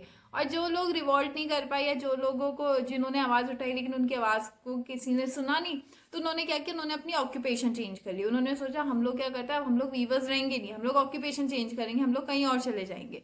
ठीक है, अब हम इसके आगे पढ़ेंगे कि जब मर्चेंट्स आते हैं इंडिया में तब क्या होता है। अभी तक का समय वो था जब तक मर्चेंट्स नहीं थे, अभी तक ब्रिटिश ईस्ट इंडिया कंपनी थी, अभी इंडस्ट्रीज भी नहीं बनी हुई थी, अभी जो भी हो रहा था हैंड लेबर हो रहा था, अभी कुछ भी इंडस्ट्रीज नहीं बनी है। तो अभी तक हमने जो भी पढ़ा वो था कि इंडस्ट्रीज जब तक नहीं बनी। अब हम आगे मर्चेंट्स के बारे में पढ़ेंगे और उसके बाद हम पढ़ेंगे कि जब फैक्ट्रीज आती है इंडिया में तो क्या होता है। तो चलिए और आगे बढ़ते हैं अब। तो अब हम आ गए हैं जब मैनचेस्टर इंडिया में आया। तो मैनचेस्टर क्या है, मैनचेस्टर एक कंपनी है या फिर कुछ गुड्स हैं एक कंपनी के बने हुए, जैसे एक ब्रांड है, आप समझिए एक मैनचेस्टर एक ब्रांड है। तो जब वो इंडिया में आता है, उसके प्रोड्यूस किए हुए गुड्स इंडिया में आते हैं तो क्या होता है। तो 1772 में हेनरी पटूलो ने कहा था कि डिमांड फॉर इंडियन टेक्सटाइल जो है वो कभी भी रिड्यूस नहीं हो सकती है। ठीक है, क्यों, क्योंकि कोई और नेशन है ही नहीं जो इस क्वालिटी के गुड्स को प्रोड्यूस कर सके जैसे इंडिया प्रोड्यूस कर रहा है। ठीक है, तो उस टाइम देखो इंडिया का, मैंने क्या बताया था कि इंडिया का इंटरनेशनल मार्केट में बहुत बड़ा नाम हो चुका था, इंडिया की डिमांड बहुत ज्यादा थी, क्योंकि जो फाइन वेराइटी का कॉटन और सिल्क जो इंडिया प्रोड्यूस कर रहा था वो कोई और नहीं कर पाता। ठीक है, वहां के वीवर्स जो थे वो बहुत ही ट्रेंड थे। ठीक है, क्वालिटी बहुत अच्छी थी गुड्स की, और एक बात ये भी थी कि उनके पास वेराइटी थी, बहुत अच्छी वेराइटी थी। तो उस टाइम हेनरी पटोलो जो कि बाहर के थे, इन्होंने तक ये चीज बोल दी थी कि इंडिया के गुड्स की डिमांड जो है वो कभी रिड्यूस नहीं हो सकती है, क्योंकि वो गुड्स इतने अच्छे क्वालिटी के बने हुए हैं। लेकिन क्या हुआ, हमारे गुड्स का जो एक्सपोर्ट था वो कम होने लग गया। कब कम होने लग गया, 1811 से 1812 के बीच में जो हमारा एक्सपोर्ट 33% का था, वो 1850 से 1851 के बीच में 3% से ज्यादा तो था ही नहीं, मतलब 3% भी मुश्किल से था। ठीक है, एक्सपोर्ट इतना कम हो चुका था। तो ऐसे में क्या होता है कि पहले तो बिफोर 19th सेंचुरी इंडस्ट्रीज थी ही नहीं ब्रिटेन में। ठीक है, लेकिन जब इंडस्ट्रीज ब्रिटेन में आने लगी तो क्या हुआ कि इन लोगों ने सोचा अब हम भी स्टार्ट करें फैक्ट्रीज में प्रोडक्शन, हम भी गुड्स बनाना स्टार्ट करें। तो इन्होंने क्या किया, इन्होंने सोचा कि अब हम लोग चलो गुड्स तो हम बना देंगे लेकिन गुड्स बेचेंगे कहाँ। इन्होंने सोचा हम गुड्स बेचेंगे इंडिया में। अब अगर आपको एक कंट्री में जाके गुड्स बेचने हैं तो आपको सबसे पहले उस कंट्री में जो गुड्स प्रोड्यूस हो रहे हैं उनकी वैल्यू कम करनी पड़ेगी। तो उन्होंने यही किया, इन्होंने क्या किया, इंडिया में जो प्रोड्यूस हो रहे थे गुड्स, इन्होंने सोचा पहले हम उसकी वैल्यू कम करेंगे। फिर मैनचेस्टर जो था उसने गुड्स, मतलब उसकी गुड्स जो थे वो इंडिया में बिकना स्टार्ट हो गए। लेकिन इससे एक प्रॉब्लम भी हुई। सबसे पहली प्रॉब्लम ये थी कि मैनचेस्टर जो था, इन्होंने सोचा कि हम लोग जो है, हम लोग रॉ मटेरियल तो उस टाइम इंडिया से ही लिया जा रहा था, तो हम लोग इंडिया से रॉ मटेरियल ले लेते हैं। इन्होंने क्या किया, इंडिया से रॉ मटेरियल लिया तो रॉ मटेरियल कम हो गया, इंडिया में कम पड़ गया रॉ मटेरियल। और क्या हुआ कि जो अब मैनचेस्टर की जो गुड्स थे वो तो मशीन मेड थे, है ना, मशीनरी से बने हुए थे। इंडिया में उस टाइम मशीन इतनी डेवलप थी नहीं, तो उनको वो एक टफ कंपटीशन फेस किया किसने, मर्चेंट्स और ट्रेडर्स ने इंडिया में। तो अब ऐसे क्या होता है कि जो ये कॉटन वीवर्स होते हैं इनको भी प्रॉब्लम हुई। इनको क्या प्रॉब्लम हुई, पहली चीज तो एक्सपोर्ट मार्केट पूरी तरीके से खराब हो गया। क्यों खराब हो गया, क्योंकि अब इंडिया के गुड्स आगे जा ही नहीं रहे, इंडिया पे रॉ मटेरियल भी कम है तो गुड्स ही नहीं जा रहे हैं आगे, जो मैन्युफैक्चर्ड गुड्स है वो इंडिया से जा ही नहीं रहे आगे। दूसरा क्या हो गया, लोकल मार्केट जो था वो श्रैंक हो गया, क्योंकि यहाँ पे ज्यादातर जो गुड्स हैं वो मैनचेस्टर के लिए जा रहे हैं। मतलब मैनचेस्टर के आने से क्या हो गया, ज्यादातर डिमांड मैनचेस्टर के गुड्स की होगी, इंडियन गुड्स की डिमांड कम हो गई। तो ये पूरा था मैनचेस्टर जब इंडिया में आया तो क्या हुआ। इसके साथ हमारा यूनिट नंबर 3 खत्म होता है, और इसमें हम लोगों ने ढंग से पढ़ लिया कि मैनचेस्टर जो था, इससे पहले हम लोगों ने ये पढ़ लिया था कि ट्रेडर्स और मर्चेंट्स जो थे ये कैसे अफेक्ट हुए। फिर हमने पढ़ा कि वर्कर्स कैसे अफेक्ट हुए, वीवर्स कैसे अफेक्ट हुए। हमने लाइफ ऑफ वर्कर्स के बारे में इससे पहले पढ़ लिया था। तो इस यूनिट में बेसिकली हमने देखा कि इंडस्ट्रियलाइजेशन कॉलोनीज में किस तरीके से हुआ, इंडिया में किस तरीके से हुआ, और इंडिया ने क्या क्या चीज़ें फेस की। अब हम पढ़ेंगे नेक्स्ट यूनिट। तो अब क्या हो गया है, अब मैंने आपको बताया कि किस तरीके से मैनचेस्टर जब इंडिया में आया और किस तरीके से इंडिया में जो था, इंडिया के जो प्रोडक्ट्स थे उनको उनकी वैल्यू कम होने लगी। क्यों? क्योंकि लोग मशीन मेड प्रोडक्ट्स को ज़्यादा इस्तेमाल करना चाह रहे थे। ऐसे में क्या होता है, अब ऐसे में ये भी हो गया कि फैक्ट्रीज भी आ गई है इंडिया में, ठीक है, फैक्ट्रीज भी बनने लग गई, मशीन्स भी आने लग गई। तो अब फैक्ट्रीज के बारे में पढ़ते कि factories come up to India. तो फर्स्ट कॉटन मिल जो थी वो बॉम्बे में आई 1854 पे। फिर नेक्स्ट ईयर क्या आई, जूट मिल आई बंगाल में 1855 में। 5 साल बाद एल्गिन मिल आई कानपुर में 1860 में। और 1861 में आई कॉटन मिल अहमदाबाद में। ठीक है, तो और ये चलो ये तो सेटअप हो ही नहीं है, साथ में क्या सेटअप हुआ, साथ में 1874 में भी first weaving and spinning mill का आविष्कार किया गया। तो ये कुछ फैक्ट्रीज थी जो कि इंडिया में आई, लेकिन ये लाया कौन, किसने लगाई, कैसे लगाई, ये बात हम अब आगे पढ़ने जा रहे हैं। तो लेट 18 सेंचुरी तक क्या था कि ब्रिटिश जब इंडिया में थे तो ये क्या करते, ये लोग जितने ये they begin exporting opium to China. ठीक है, चाइना में ओपियम एक्सपोर्ट करने लगे। साथ ही में they to tea from China to England, tea China से इंग्लैंड में देने लगे। ठीक है, पैसा इन्होंने खूब पैसा कमाया, बिजनेसमैन ने खूब पैसा कमाया। इन्होंने सोचा अब हम यहाँ पे फैक्ट्रीज ही लगा देते हैं, जब हम इतना पैसा कमा रहे हैं हम फैक्ट्रीज ही लगा देते हैं। अब ऐसे में कुछ जूनियर भी थे, कुछ लोग ऐसे भी थे जो कि जूनियर मतलब कम लेवल पे, छोटे लेवल पे ट्रेड कर रहे थे। ठीक है, कुछ लोग ऐसे थे जिनको, जो कि ओपियम ये सब जो ये कैपिटल था ना, ये सारा कमा रहे थे, कैपिटल जमा कर रहे थे अपनी इंडस्ट्री सेटअप करने के लिए। कैसे लेवल पे, छोटे लेवल पे, ठीक है, जूनियर लेवल पे ये लोग सब कुछ काम कर रहे थे। लेकिन कौन कर रहा था, कैसे कर रहा था, उससे पहले हम पढ़ते हैं इंडस्ट्रीज के बारे में जो कि इंडियंस ने लगाई। पहली थी बंगाल में, द्वाकर नाथ टैगोर जी ने एक इंडस्ट्री बनाई बंगाल में, वो थी 6 जॉइंट स्टॉक कंपनी 1830s और 1840s के बीच में। फिर बॉम्बे में दिनशाह पटेल ने और जमशेदजी नुसरवानजी, इन्होंने जमशेदजी नुसरवानजी टाटा ने एक ह्यूज इंडस्ट्रियल एम्पायर सेटअप किया इंडिया में। ठीक है, फिर सेठ हुकुमचंद ने भी फर्स्ट इंडियन जूट मिल बनाई 1971 में। अब आप ये डिफरेंस याद रखिए कि फर्स्ट जूट मिल जो इंडिया में बनी वो बनी थी 1855 में। ठीक है, लेकिन फर्स्ट इंडियन जूट मिल जो थी वो बनी थी 1971 में। ओके, एक बनी थी 1855 में बनी थी बिफोर इंडिपेंडेंस, वो थी जो ब्रिटिशर्स ने बनाई थी। इंडिपेंडेंस के बाद जो फर्स्ट जूट मिल बनी थी वो थी 1971 में, जिसको किसने बनाया, इंडियंस ने बनाया। इंडियन में किसने बनाया, सेठ हुकुमचंद ने बनाया। ठीक है,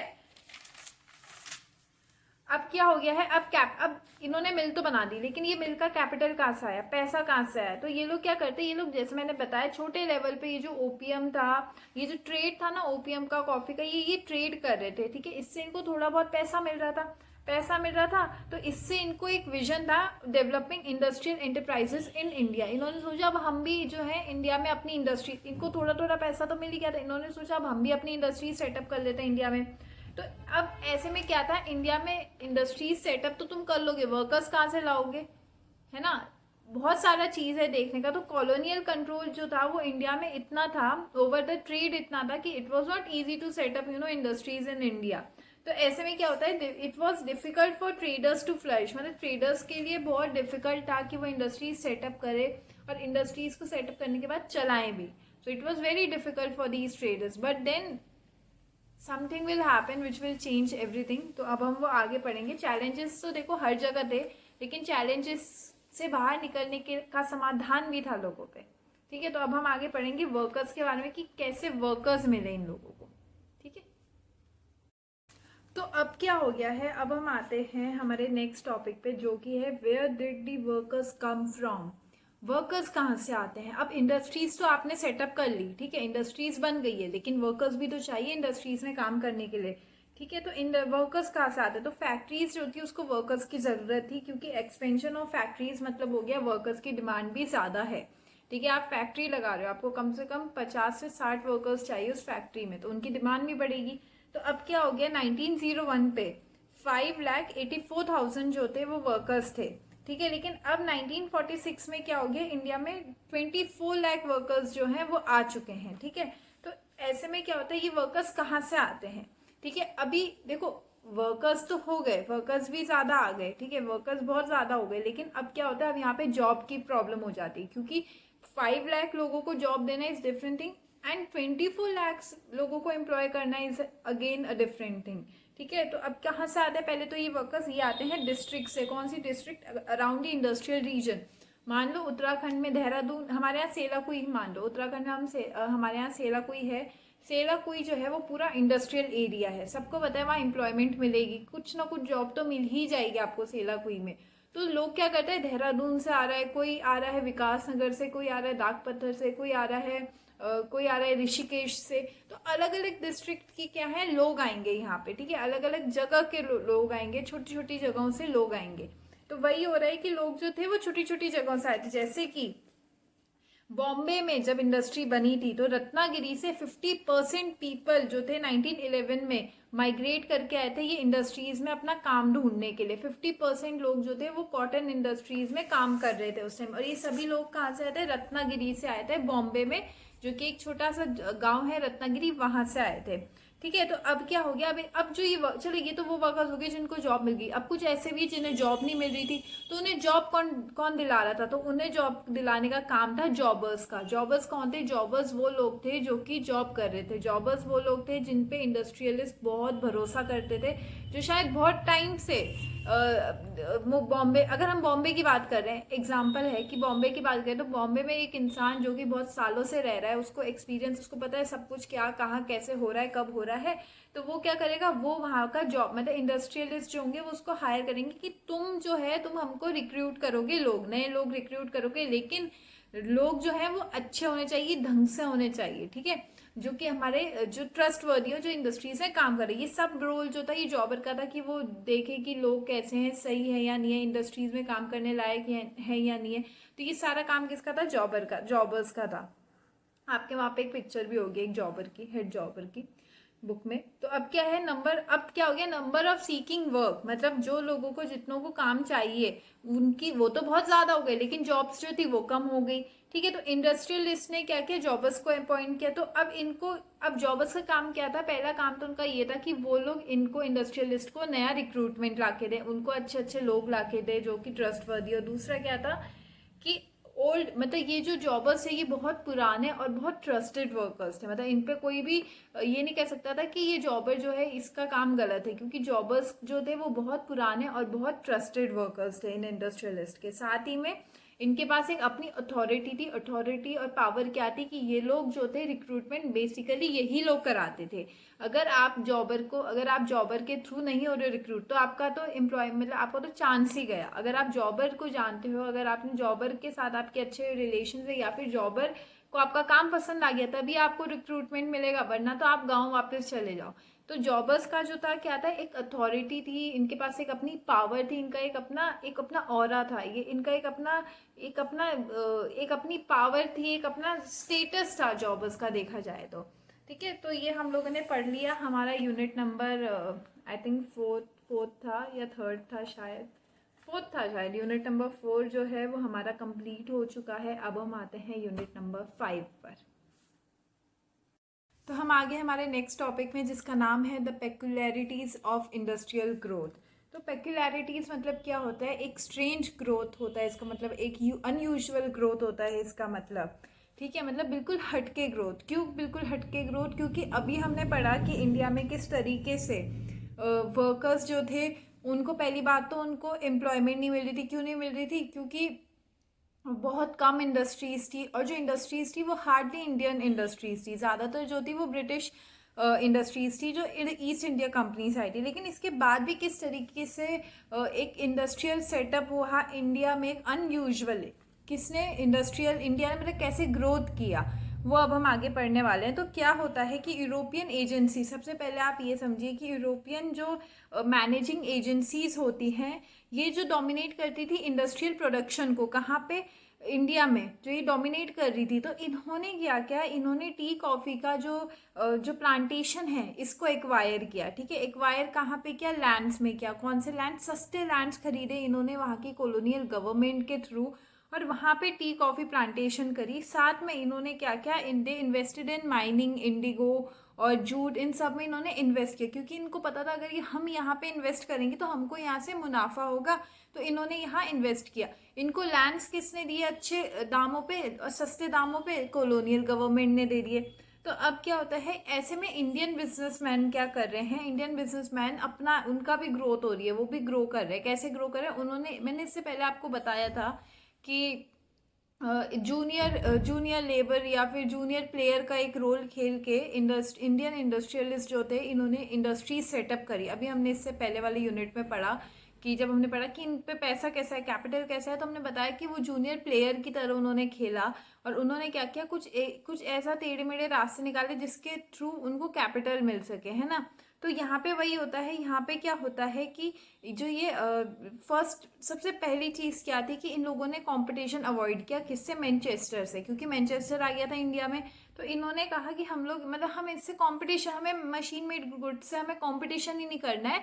तो इन्होंने इन्होंने शुरू किया कि कोर्स कॉटन यार्न जो है इसका प्रोडक्शन शुरू किया, मतलब धागा बनाना शुरू किया, कॉटन से धागा बनाना शुरू किया। इन्होंने कहा हम धागे का प्रोडक्शन करेंगे, फैब्रिक का प्रोडक्शन आप करो, हम धागे का प्रोडक्शन करेंगे, एटलीस्ट कुछ तो मिलेगा, ठीक है। तो इन्होंने वहां इन्वेस्ट किया जहां कंपटीशन था ही नहीं। धागे के प्रोडक्शन में there was no competition. Competition कहाँ था? कंपटीशन था जब क्लोथ फैब्रिक का प्रोडक्शन हो रहा था, एक बने बनाए कपड़े का प्रोडक्शन हो रहा था।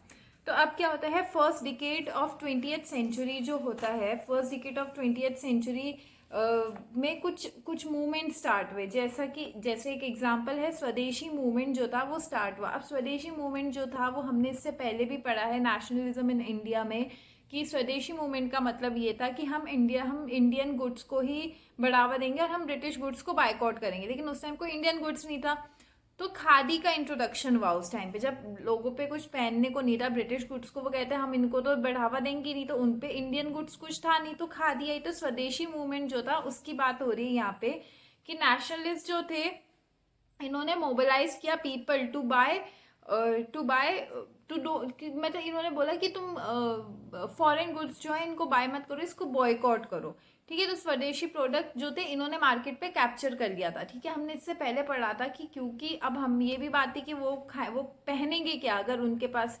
इंडस्ट्रीज तो है नहीं तो वो पहनेंगे क्या। तो उस टाइम हमने वो चीज़ें वहाँ पढ़ ली थी कि किस तरीके से खादी आई, खादी का इंट्रोडक्शन हुआ, वो सब हमने उस चैप्टर में पढ़ा है। बस हम यहाँ पे एक हर चैप्टर, अभी आपको इस पर्टिकुलर यूनिट में बहुत ऐसी चीज़ें मिलेंगी जो हमने ऑलरेडी पहले डिस्कस कर ली है डिटेल में, तो ये आई थिंक आपके लिए बहुत ईजी रहेगा। तो क्या होता है, स्वदेशी वाली बात हमने पढ़ ली थी कि किस तरीके से स्वदेशी आता है और हम स्वदेशी प्रोडक्ट्स जो थे वो यूज़ करते हैं। तो इससे क्या हुआ कि लोग जो थे, अब वो यान, जहाँ पे लोग पहले खाली धागा बना रहे थे और क्लोथ प्रोडक्शन नहीं कर रहे थे, क्लोथ प्रोड्यूस नहीं कर रहे थे, अब वो क्या कर रहे हैं, वो यान से आके सीधा क्लोथ पे आ गए, यान से सीधा क्लोथ पे आ गया, वो क्लोथ का भी प्रोडक्शन कर रहे हैं। तो कॉटन पीस, जो कॉटन पीस का प्रोडक्शन था इंडिया में, वो डबल हो गया 1912 में, ठीक है। डबल हो गया, मतलब जितना अगर 10 था तो 20% पे हो गया था, डबल हो चुका था, ठीक है। ये एग्जाम्पल है, 10 हुआ था तो 20 पे हो गया, लिख के मत आ जाना वहाँ पे। फर्स्ट वर्ल्ड वॉर में आते हैं हम कि फर्स्ट वर्ल्ड वॉर आ चुका है। अभी फर्स्ट वर्ल्ड वॉर में क्या हुआ, अब देखो हमने ये फर्स्ट वर्ल्ड वॉर भी अभी पढ़ा था। हमने इस फर्स्ट वर्ल्ड वॉर में क्या पढ़ा था कि ब्रिटेन में फर्स्ट वर्ल्ड वॉर होता है, ठीक है, ब्रिटेन में फर्स्ट वर्ल्ड वॉर होता है। तो वहाँ पे क्या हो गया था कि वहाँ पे अब सब इंडस्ट्रीज के जितने भी लोग थे वो तो वॉर लड़ने चले गए थे। अगर आपने पिछला चैप्टर ढंग से पढ़ा है तो आपको ये चीज़ डेफिनेटली याद होगी कि पिछले चैप्टर में मैंने आपको ये बात बताई थी कि वॉर हुआ था, लोग वॉर पे चले गए थे, और वॉर पे जाने के बाद क्या हुआ था कि वॉर पे जाने के बाद ये जो ब्रिटिशर्स थे ये बिजी हो गई, इंडस्ट्रीज में गई नहीं, ये लोग सीधा वॉर पे चले गए थे, सब लोग जितने भी लोग थे सबको ये लोग वॉर पे ले गए। तो जो मैनचेस्टर इंडिया में आया था, अब उसका इंपोर्ट कम हो गया। क्यों कम हो गया? सारे इंडस्ट्रियलिस्ट वॉर लड़ने चले गए हैं, तो मैनचेस्टर का इंपोर्ट कम हो गया इंडिया में। और क्या हो गया, इंडिया की जो मिल थी, अब देखो प्रोडक्ट अगर इंडिया में इंपोर्ट नहीं हो रहा है तो इंडियंस पहनेंगे क्या। तो इससे क्या हो गया, इंडियन मिल्स ने अपने ही लोगों के लिए लार्ज स्केल पे प्रोडक्ट्स बनाना शुरू किया और लोगों ने अपने ही प्रोडक्ट्स को पहनना शुरू कर लिया। जो बच्चे कुछ लोग मैनचेस्टर पे डिपेंडेंट थे, अब तो हर कोई इंडियन क्लोथ्स पहन रहा था, वरना दे हैड नो चॉइस, या तो इंडियन क्लोथ्स पहना या तुम पे कोई चॉइस ही नहीं है। ठीक है। मोर ओवर क्या हो रहा था कि इंडियन फैक्ट्रीज को बोला कि तुम हमारे वॉर का सामान भी बनाओगे। ठीक है, ये भी हमने इससे पहले पढ़ा था कि किस तरीके से जब ब्रिटेन ने वॉर लड़ा था तो ब्रिटेन के चलते इंडिया और जापान जो थे इनकी इंडस्ट्रीज में बहुत बढ़ावा आया था, बहुत ज़्यादा बूस्ट हो गई थी। वॉर का फायदा किसको हुआ था, मैंने आपको इससे पहले बताया था कि वॉर का फायदा एक यूएसए को हुआ क्योंकि वो अपनी इकोनॉमी सही करने लग गया था। इंडस्ट्रियल फायदा किसको हुआ, ब्रिटेन को हुआ, वो सॉरी इंडिया को हुआ और जापान को हुआ। तो इंडिया को बोला तुम जूट बैग्स और ये हमारे आर्मी के लिए कपड़े ये सब बनाने लग जाओ और तुम क्या करो, तुम हमारे बूट्स, मतलब बहुत चीजें, देखो आर्मी को तो बहुत सारा सामान चाहिए ना, तुम तो ये सब सामान जो था इनको बोला कि तुम लोग बनाओ, हम भी बना रहे हैं, हमारे भी जो लोग इंडस्ट्रीज में, हमारे जो बचे कुछ लोग इंडस्ट्रीज में वो तुम्हारे गुड्स तो बनाएंगे नहीं, वो तो हमारे वॉर के गुड्स बनाएंगे, तो वो इनके वॉर के गुड्स बना रहे थे। ठीक है, और ये लोग क्या थे, ये लोग बना रहे थे यहाँ पे उनके आर्मी के लिए गुड्स। ठीक है, तो वॉर नीड्स में क्या हुआ, जैसे जितने भी वेपन्स है तो वो उस time industrial production basically war के लिए हो रहा था, तो मैनचेस्टर की बिल्कुल कमी, मतलब मैनचेस्टर था ही नहीं अब एक तरह से देखा जाए तो, बहुत उसके गुड्स आने ही बंद हो गए थे। ठीक है, तो अब क्या होता है, इंडियन इंडस्ट्रीज बहुत बूम हुई क्योंकि वर्ल्ड वाइड अब उनको तो उनकी डिमांड बढ़ गई थी, हर चीज़ में उनकी डिमांड थी। तो मैनचेस्टर जब चलो वॉर जब खत्म हुआ और मैनचेस्टर जब वापस आया इंडिया में, तो वो अपना मतलब वो अपनी ओल्ड पोजीशन इंडियन मार्केट में ग्रैब ही नहीं कर सका। क्यों, क्योंकि वो बीच में गायब हो चुका था, वो गायब हो चुका था। और इससे उस टाइम पे लोग स्वदेशी भी आ गए, लोग अपने देश के गुड्स यूज करने लगे, तो मैनचेस्टर वो पोजीशन ग्रैब ही नहीं कर पाए। तो इससे क्या हुआ, लोकल इंडस्ट्रियलिस्ट जो ये लोग थे, इन्होंने मार्केट पे अपनी पकड़ बनाई और इन्होंने अपने मार्केट पे मतलब अपने आप को स्टेबल कर दिया। ठीक है, अब मैनचेस्टर इनकी जगह नहीं, कोई भी मशीन, कोई भी बाहर का कंट्री या कोई भी बाहर की कंट्री अगर इंडिया में आती है तो अब वो उनकी जगह नहीं ले सकती थी क्योंकि उन्होंने अपनी जगह बना दी थी इंडिया में। ठीक है, सो अब हम पढ़ेंगे इसके इसके अंदर नेक्स्ट टॉपिक अपनी नेक्स्ट वीडियो में।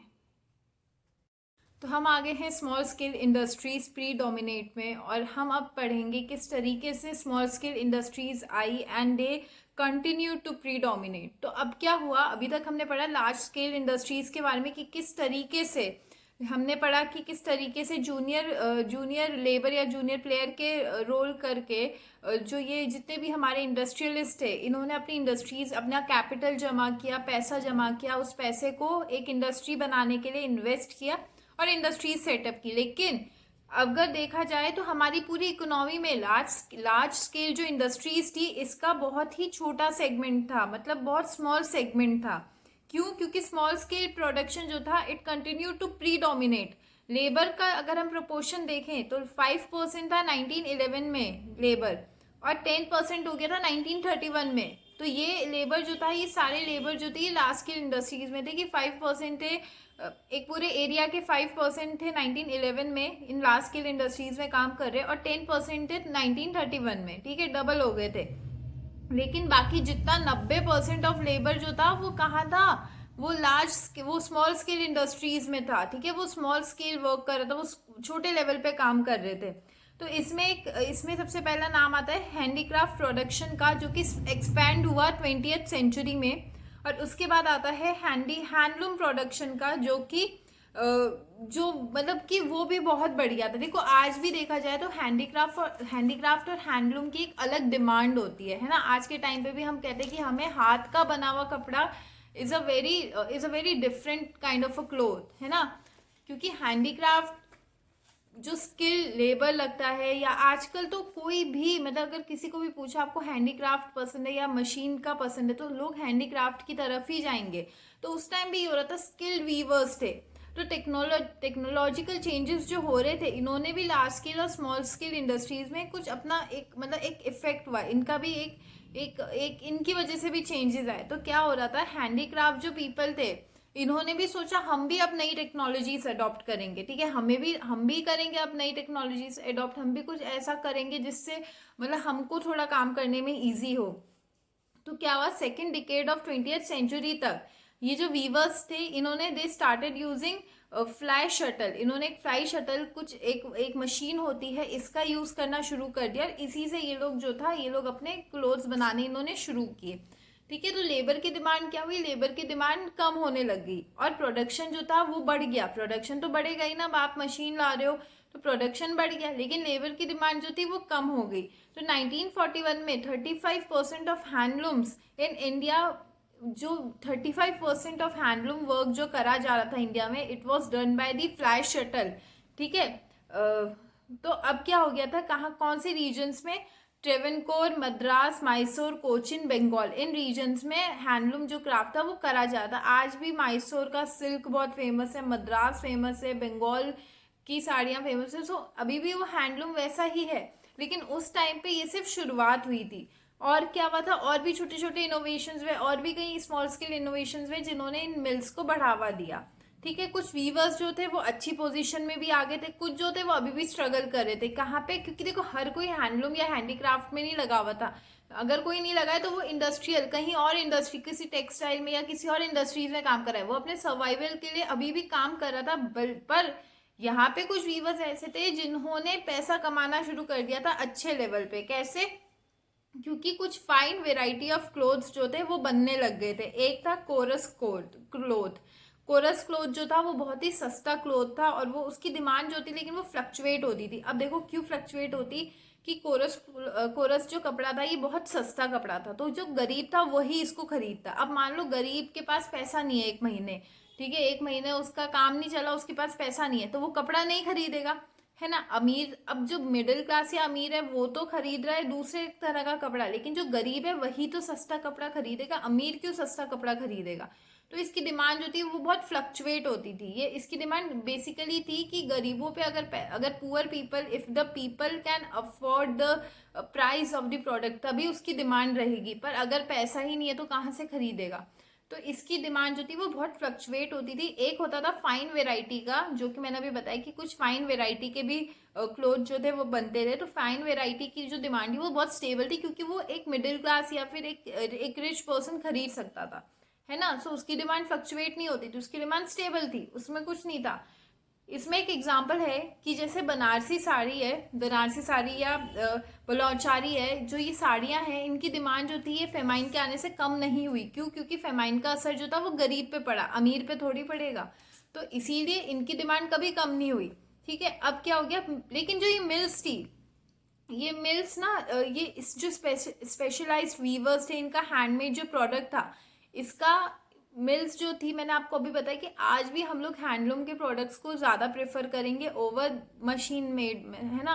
ये मशीन मेड प्रोडक्ट्स से ज़्यादा हम हैंडलूम या हैंडीक्राफ्ट प्रोडक्ट्स का यूज़ करते हैं। और वो आजकल वो महंगे भी क्यों हैं, क्योंकि वो स्किल्ड वर्कर्स है, उन्हें स्पेशलाइज वीवर्स बनाते हैं उनको, इसीलिए हमको वो अट्रैक्टिव लगता है। तो उस टाइम भी ऐसा ही था कि मशीन्स जो थी ये इनकी जगह नहीं ले पाई थी, easy, it was not easy कि इनकी जगह लेना। तो वीवर्स ने देखा जाए तो एक बहुत बहुत ही बड़ा रोल प्ले किया है हमारे इंडस्ट्रियलाइजेशन में। एक स्मॉल स्केल में एक इन्होंने रोल प्ले किया है। इनका मेहनत अलग, एक तो आप हाथ से अपना कपड़ा बना रहे हो, फिर आपके कपड़े को एक पहचान मिल रही है। ठीक है। तो उनका सर्वाइवल जो मार्केट में था वो बहुत मेहनत से हुआ, it was not easy. And we should always recognise these kind of people जो हाथ से काम करते हैं। आज भी हम कहते हैं कि अगर कोई हमें हाथ से बना हुआ कार्ड दे तो it is much more precious for us, क्योंकि उसमें जितना मेहनत लगता है उतना मेहनत आप बाजार से खरीद के लाओ उसमें नहीं है, या मशीन से बना दो या प्रिंट कर दो कार्ड को, उसमें उतनी मेहनत नहीं जितनी हाथ से बनाए हुए प्रोडक्ट में है। तो वही है कि वीवर्स का हार्डशिप, वीवर्स जो थे वो integral part of this whole thing. ठीक है। ये बहुत ही एक इम्पॉर्टेंट हिस्सा थे हमारे इंडस्ट्रियलाइजेशन में, है ना। सो that's it for this unit. अब हम आएंगे हमारे लास्ट यूनिट में।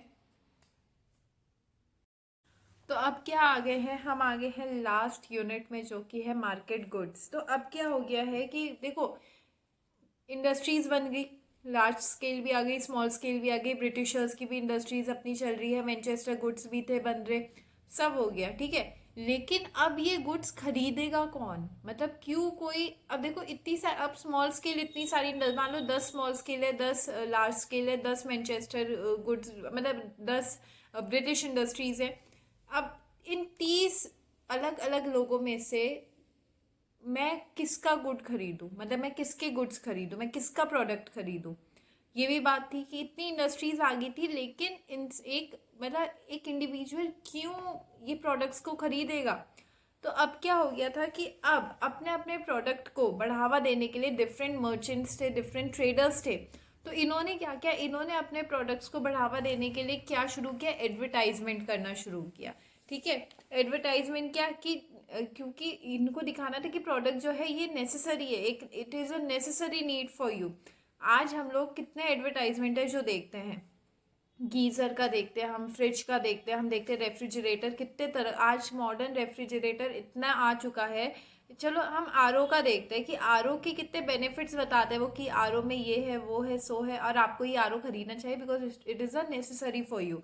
ठीक है ना, it is a need for you, तो हम आरओ खरीद लेंगे। तो वही था कि टू मेक प्रोडक्ट अपीयर, मतलब उसको दिखाने के लिए कि तुमको इस प्रोडक्ट की ज़रूरत है, तो ऐसे एडवर्टाइजमेंट बनते थे। एडवर्टाइजमेंट कैसे जाते हैं, न्यूज़पेपर से, मैगजीन से, और किससे, स्ट्रीट वॉल पे लिख के या फिर फोटोज़ बना के, या टेलीविजन से, इस होल्डिंग से, इस तरीके से, जिस तरीके से आज के टाइम पे एडवर्टीजमेंट बन रहे वैसे ही उस टाइम पे एडवर्टाइज किया जाता था।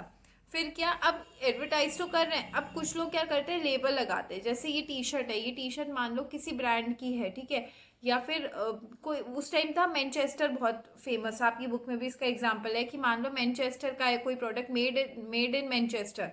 ठीक है, तो इसका मतलब क्या हो गया कि ये प्रोडक्ट जो है ये मशीन मेड गुड का है, ये बहुत अच्छा प्रोडक्ट है, ये बाहर की कंपनी का है, तो ये मतलब हमें खरीद, अब अमीर तो वही खरीदेगा ना कि अरे यार बाहर की कंपनी का है, मैं तो यही खरीदूंगा, बहुत अच्छा होगा, फाइन क्वालिटी होगी।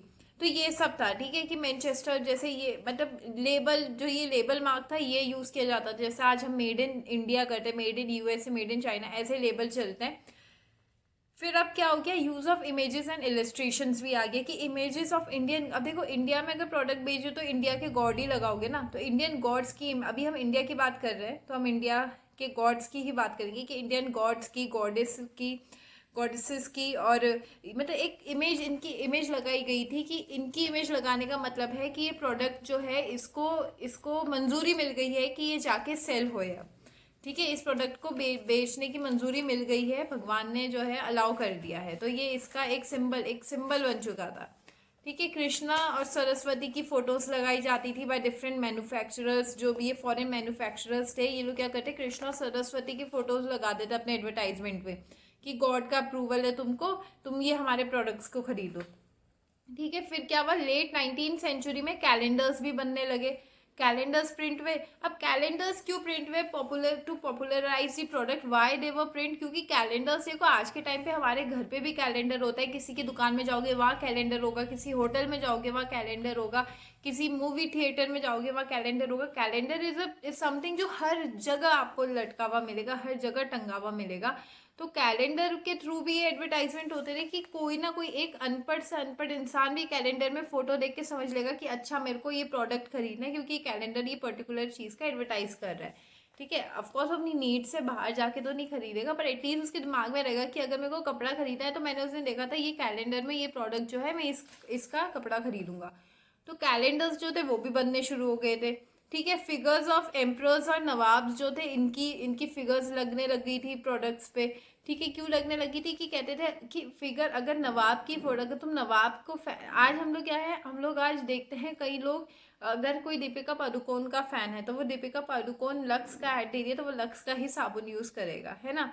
अगर कोई आलिया भट्ट का फैन है तो वो फ्लिपकार्ट से ही कपड़े खरीदेगा, कोई कियारा आडवाणी का फैन है तो वो मिंत्रा से खरीदेगा। तो इस तरीके से क्या था कि ये रॉयल्टीज़ की फ़ोटो लगती थी, तो इन फोटो मतलब अगर आप इनकी रिस्पेक्ट करते हो तो आप प्रोडक्ट भी खरीदोगे, ये बात हो गई थी। ठीक है, फिर नेशनलिस्ट जो थे ये अब ट्रेडर्स और मर्चेंट्स ने एक चीज़ क्या कर ली थी कि स्वदेशी मूवमेंट चल रहा था, तो इन्होंने अपना प्रोडक्ट बेचने के लिए नेशनलिज्म का भी मैसेज लगा दिया था कि अगर तुम इंडिया के हो और तुम चाहते हो ये ब्रिटिशर्स बाहर चले जाए तो तुम नेशनल, तो तुम ये हमारा स्वदेशी प्रोडक्ट ही खरीदो। तो ये मैसेजेस भी जो थे ये लगना शुरू हो गए। तो that's it for the chapter. हमने इस चैप्टर में कई चीज़ें पढ़ी, हमने देखा कि एज ऑफ इंडस्ट्रियलाइजेशन कैसे हुआ, किस तरीके से हर चीज़ हुई, किस तरीके से लार्ज स्केल इंडस्ट्रीज आई, किस तरीके से स्मॉल स्केल इंडस्ट्रीज आई। हमने देखा पेस, हमने देखे 4 पेस ऑफ इंडस्ट्रियल चेंज हमने देखा हैंड लेबर और स्टीम पावर के बीच में क्या था, मतलब किस तरीके से लोगों ने क्या चीज़ प्रेफर की।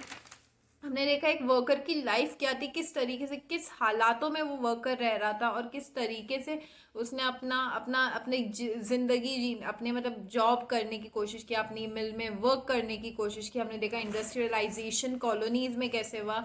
हमने देखा कि मर्चेंट्स ने सॉरी मैनचेस्टर जो था जब वो इंडिया में आया तो क्या हुआ, और वो इंडिया से गया भी कैसे, मतलब किस तरीके से उसका काम, उसकी डिमांड कम होगी। हमने देखा फैक्ट्रीज कैसे आई, हमने देखा स्मॉल स्केल फैक्ट्रीज कैसे आई, हमने देखा वर्कर्स कहाँ से आए, ठीक है। हमने देखा पेक्यूलरिटीज ऑफ इंडस्ट्रियल ग्रोथ देखी कि अनयूजुअल ग्रोथ इंडस्ट्रीज में किस तरीके से हुई। हमने देखा फर्स्ट वर्ल्ड वॉर के बाद क्या चेंजेस आए। हमने देखा स्मॉल स्केल इंडस्ट्रीज के बारे में देखा। तो एक तरह से देखा जाए तो हैंडमेड प्रोडक्ट्स का और स्मॉल स्केल इंडस्ट्रीज का एक बहुत बड़ा रोल रहा इंडस्ट्रियलाइजेशन में। लोगों ने हैंडमेड मतलब किस तरीके से शुरुआत ही कैसे हुई थी कि लंदन में मर्चेंट्स और ट्रेडर्स, मैंने आपको बताया था, गांव में जाते थे और कोई रॉ मटेरियल दे रहा तो कोई धागा बना रहा है, कोई उसका कपड़ा बना रहा है, इस तरीके से। मशीन्स तो बाद में आई। और हैंडलूम्स और हैंडीक्राफ्ट तो स्मॉल स्केल, हमने देखा small scale was playing a bigger role in age of industrialisation. Economy में एक बहुत बड़ा रोल किसने प्ले किया, स्मॉल स्केल इंडस्ट्रीज ने प्ले किया। So that's it for this chapter. I hope आपको ये चैप्टर समझ आ गया हो। Thank you.